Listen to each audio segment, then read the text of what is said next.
Hello student, आज हम सुनेंगे कहानी दो बैलों की कथा, जिसे लिखा है लेखक मुंशी प्रेमचंद जी ने।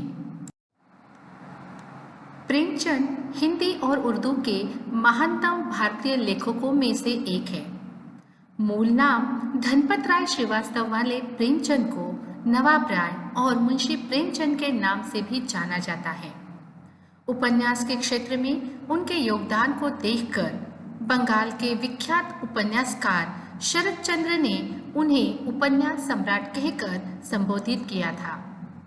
प्रेमचंद ने हिंदी कहानी और उपन्यास की एक ऐसी परंपरा का विकास किया जिसने पूरे शती के साहित्य का मार्गदर्शन किया। आगामी एक पूरी पीढ़ी को गहराई तक प्रभावित कर प्रेमचंद ने साहित्य की यथार्थवादी परंपरा की नींव रखी। उनका लेखन हिंदी साहित्य की एक ऐसी विरासत है जिसके बिना हिंदी के विकास का अध्ययन अधूरा होगा।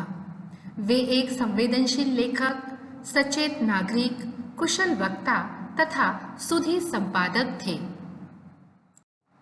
संसार के सभी जानवरों में गधे को उसके सीधापन व सहनशीलता के कारण सबसे बुद्धिहीन प्राणी समझा जाता है, क्योंकि सुख दुख, अच्छे बुरे व हानि लाभ में गधों का भाव एक समान ही रहता है। उनमें ऋषि मुनियों के लगभग सभी गुण पाए जाते हैं, जैसे सरल, सीधे, सहनशील, क्रोध रहित आदि। बस थोड़ी कमी रह जाती है विद्वत्ता व ज्ञान की, यानी आप उसे बुद्धिहीन प्राणियों में सर्वश्रेष्ठ स्थान दे सकते हैं। बुद्धिहीन प्राणियों में दूसरे स्थान पर बैलों को रखा जा सकता है, जो कभी कभी अपना क्रोध प्रकट कर देते हैं। और मुंशी प्रेमचंद जी की यह कहानी दूसरी श्रेणी के उन्हीं बुद्धिहीन प्राणियों की है। तो चलिए सुनते हैं कहानी दो बैलों की कथा। झूरी एक किसान था जिसके पास हीरा और मोती नाम के दो बैल थे। वे दोनों ही ऊंचे, डीलडोल व सुंदर कद काठी के पछाही जाति के बैल थे। लंबे समय से एक दूसरे के साथ रहते रहते दोनों में अच्छा भाईचारा भी हो गया था। वो कभी एक दूसरे को चाटकर तो कभी सूंघ कर अपना प्रेम प्रकट करते थे। दोनों आंखों के इशारे से ही एक दूसरे की बात को भी समझ लेते थे और कभी कभी दोनों आपस में सींग भी मिला लिया करते थे, लेकिन झगड़ने के लिए नहीं, बल्कि यूं ही मजाक में। एक बार झूरी ने अपने दोनों बैलों को अपनी साले गया के साथ काम के लिए अपनी ससुराल भेज दिया। हीरा और मोती दोनों ही यह समझ रहे थे कि झूरी ने उन्हें बेच दिया है, इसलिए वो गया के साथ जाना नहीं चाहते थे, मगर उन्हें जबरदस्ती गया के साथ उसके घर जाना पड़ा। दिन भर चलते चलते थके हारे हीरा और मोती जब गया के घर पहुंचे तो वो मन ही मन बहुत दुखी थे। वो सोच रहे थे कि जिस मालिक और घर को उन्होंने अपना समझा, आज उसने ही उन्हें बेच दिया। यहाँ तो उनके लिए सब कुछ नया है।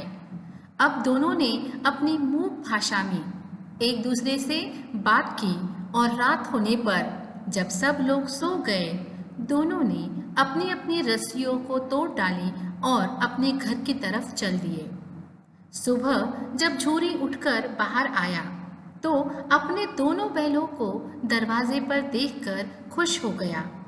उसने देखा कि दोनों बैल घुटनों तक कीचड़ से सने हुए थे और आधी रस्सी उनके गले में लटक रही थी। दोनों की आंखों में उसके लिए गुस्सा और स्नेह दोनों था। झूरी ने दौड़कर दोनों बैलों को गले से लगा लिया, लेकिन झूरी की पत्नी बैलों को अपने दरवाजे पर देख नाराज हो गई और उन्हें नमक हराम कहकर गालियां देने लगी। उसने गुस्से में बैलों के आगे सूखा चारा डाल दिया। झूरी ने अपने नौकर से चारे में कुछ खली मिलाने को कहा, लेकिन नौकर ने मालकिन के डर से उसमें खली नहीं मिलाई। दूसरे दिन गया दोबारा हीरा मोती को लेने आ गया। इस बार वह बैलों को पैदल ले जाने के बजाय गाड़ी में ले गया ताकि वो उसे परेशान न कर सके। रास्ते में एक दो बार मोती ने गाड़ी को खाई में गिराना चाहा, लेकिन हीरा ने उसे ऐसा करने से मना कर दिया। हीरा काफी समझदार था। वह जानता था कि अगर गाड़ी खाई में गिरी तो उनको भी चोट लग सकती है। घर पहुंचकर उन्हें मोटी मोटी रस्सियों से बांध दिया गया और खाने को सूखा चारा डाल दिया गया। दोनों ने इसे अपना अपमान समझा और चारे को मुंह तक नहीं लगाया। अगले दिन गया उनको खेत जोतने के लिए लेकर गया। हीरा मोती ने हल खींचने से मना कर दिया तो दोनों को खूब मारा पीटा, लेकिन दोनों टस से मस नहीं हुए।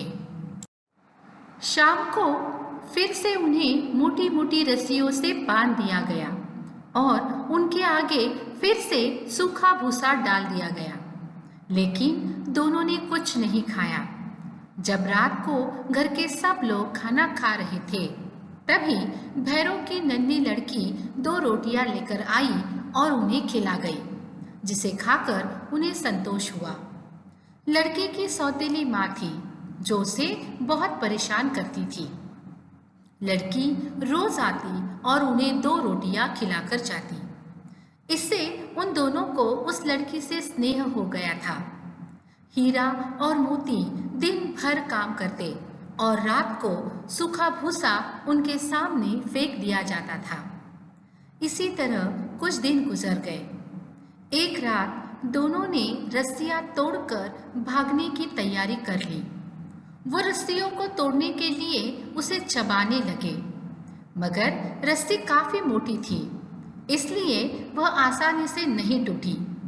तभी वह लड़की आई और उसने दोनों की रस्सियां खोल दी, किंतु हीरा मोती लड़की के स्नेह के कारण नहीं भाग सके। लड़की ने अचानक शोर मचाना शुरू कर दिया। लड़की की आवाज सुनकर हीरा मोती भाग खड़े हुए। गया तथा गांव वालों ने उनका दूर तक पीछा किया, लेकिन हीरा मोती अपनी पूरी ताकत के साथ भागने लगे और इसी चक्कर में वो अपना रास्ता ही भटक गए और काफी दूर निकल गए।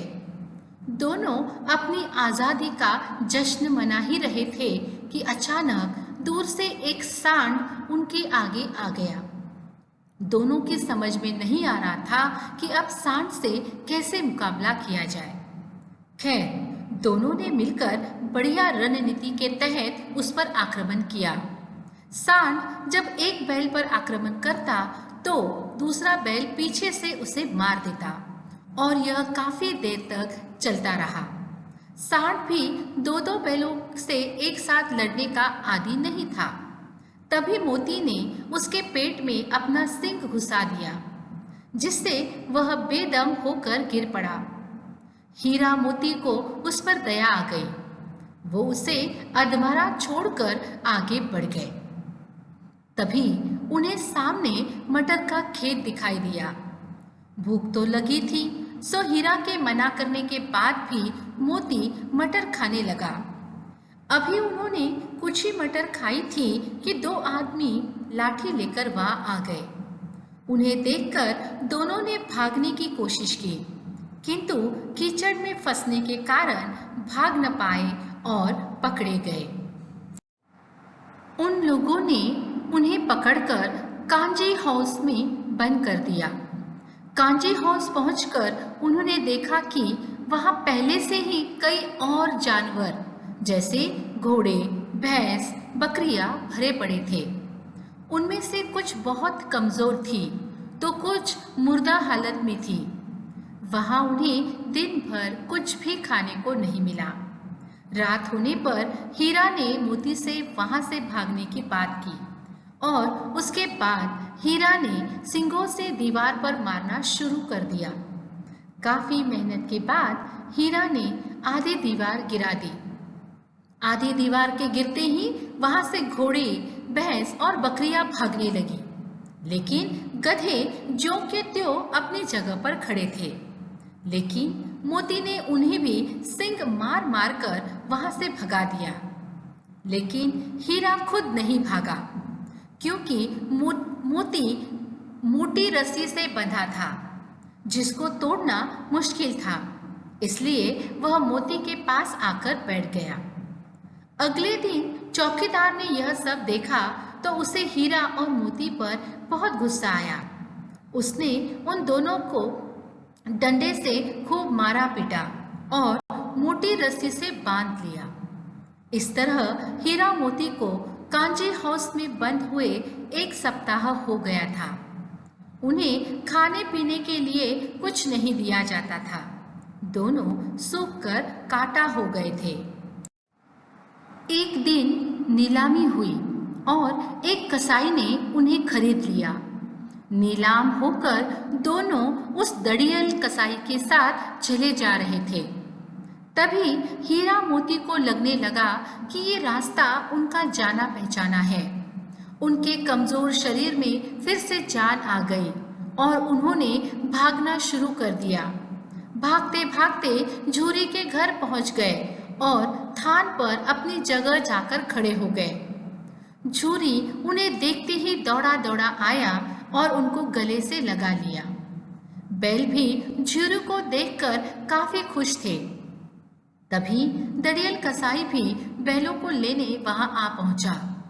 झूरी ने उससे कहा कि ये बैल मेरे हैं। इस पर कसाई कहने लगा कि मैंने इनको नीलामी से खरीदा है, इसलिए ये मेरे हैं। और वह बैलों को जबरदस्ती ले जाने के लिए जैसे ही उनकी तरफ बढ़ा, मोती ने उसे सींग से मारना शुरू कर दिया और फिर उसे भगा भगा कर गांव से बाहर कर दिया। उसके बाद झूरी ने नादों को खाली भूसा, चोकर और दानों से भर दिया। हीरा मोती उसे चाव से खाने लगे। इतने में मालकिन ने आकर दोनों के माथे को चूम लिया।